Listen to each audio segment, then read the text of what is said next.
Les mains dans la terre, planter 1800 arbres pour créer une mini-forêt sur le terrain du lycée. Une leçon d'écologie on ne peut plus efficace pour ces élèves totalement impliqués dans ce projet. Que j'ai jamais planté d'arbres, du coup c'est la première fois que j'en plante. Et je trouve ça intéressant parce que c'est beau, c'est mieux que de voir la route. On se retrouve, on fait quelque chose de manuel. Et en plus, c'est bien, on remet des arbres un peu dans notre lycée qui n'a pas trop d'arbres.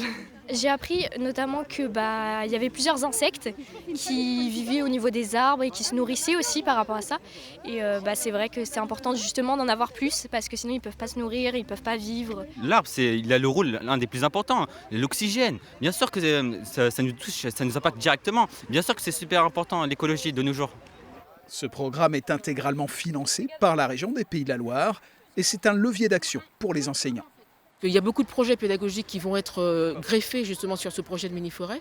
Mais en plus, c'est installer aussi un îlot de bien-être en fait, pour le personnel et surtout pour les élèves.